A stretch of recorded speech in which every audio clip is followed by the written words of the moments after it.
Good morning. This is John from the Springs Mennonite Church. And I want to say to you, happy Thanksgiving. Today's Thanksgiving Day. And some of you may be listening to me at the beginning of the day. Some of you might listen to me at the end of the day. And some of you might listen to me several days later. But I just wanted to wish each and one of you a great, magnificent, incredible Thanksgiving Day. And today I want to talk again about giving thanks. This time from Psalm 116 and two verses 12 and verse 17. So let's start with verse 12. The psalmist says, "What can I offer the Lord for all he has done for me?" Well, let's stop there a minute and look at the second part of this. What has God done for you? Traditionally, the holiday of Thanksgiving is to remember all of our many blessings. I don't know if you do that.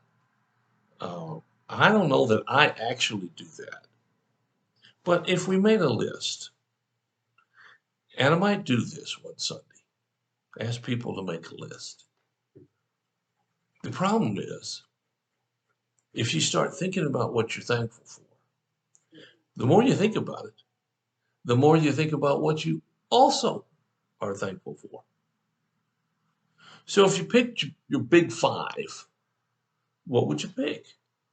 Life, family, happiness, my possessions? What would you pick?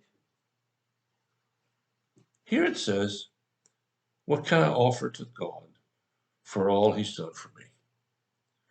Well, there isn't much. I mean, come on. This is going to be even Stevens. What do you got to give back? Even if you are filthy rich, as they say, even if you're Elon Musk, who I think is now the richest person in the world, even if you gave all of that money, that wouldn't impress God. He doesn't need it. Even if you had the ability to play an instrument, a virtuoso, and you did a concert for God, and you put into it everything you could, that wouldn't impress God. He's got all the music in the world. He doesn't need that. What can we give to say thank you for all that we have? Well, let's look at verse 17 and see if it tells us what we can give. "I will offer you a sacrifice of thanksgiving and call on the name of the Lord." What is a sacrifice of thanksgiving? Well, in the Old Testament, there were different types of sacrifice, and the word praise means different words in Hebrew, one of which is give a sacrifice. And sometimes I've heard people give a thankfulness offering of clapping, being grateful, showing respect and thank you to someone who's done something. You see that in the music world when somebody's finished a song and everybody applauds and the person bows to thank them or waves at them or whatever they do nowadays. But to give an offering or a sacrifice of thanksgiving, there really is only one thing you have that's worth anything to God. You know what it is? It's you. Giving of yourself to God. A sacrifice of thanksgiving is saying to God, "Okay, God, I'm yours. You direct me. You guide me. My life is in your hands. Let me be pleasing to you." Now, if you've already said that, that's terrific. If you haven't said that, well, maybe you should. But be careful. If you offer yourself as a sacrifice of thanksgiving, God's going to take you up on it. we've always tried to have Thanksgiving with somebody, some neighbor, friend, family, whatnot. I'm even not sure right now what we're going to do because we've got a lot of other things happening and we don't know how they're all going to fit together. But I want to offer something to people who come. In that case, we offer food. We want to share something of what we have. And when we offer what we have to God, us,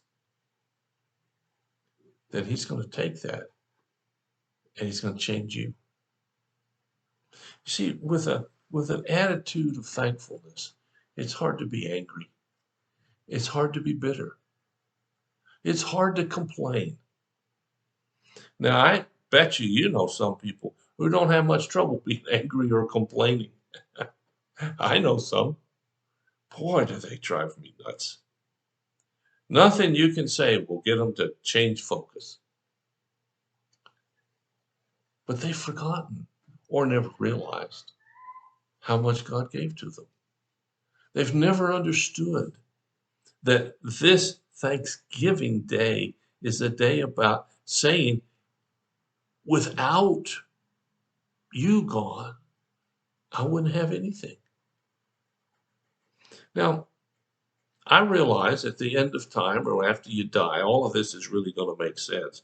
But up until then, yeah, there are times when you have to wonder. There are going to be a lot of people this Thanksgiving that are going to have much to eat. I remember one place I lived, I used to help serve the food kitchen on Thanksgiving Day. And we would have 100, 120 people came who otherwise wouldn't get a Thanksgiving meal. Here at the church, we've had community Thanksgiving dinners, and we've handed them out to people, and we give away up to 400 meals each time. That's a lot. And maybe some of those folks wouldn't have anything if it weren't for what we give. Maybe they would. I don't know that. We don't ask them. But I know for me, without God in my life, I might have more money, might have more prestige, might even have more things. But none of that would count for much at all. What really counts is what I can do for God in recognition of what He has done for me. So I want to leave you on this Thanksgiving Day with this thought. What has God done for you? That's what the psalm says. That's what I'd like for you to say to yourself. Hope you have a great day. Be careful with all that turkey and dressing and all of those pies if you're eating them. Boy, they are good. Have a wonderful day. If there's something we can help you with, you let us know. We'll do anything we can as fast as we can to help meet your need. So until tomorrow, God bless you. I'll talk to you again.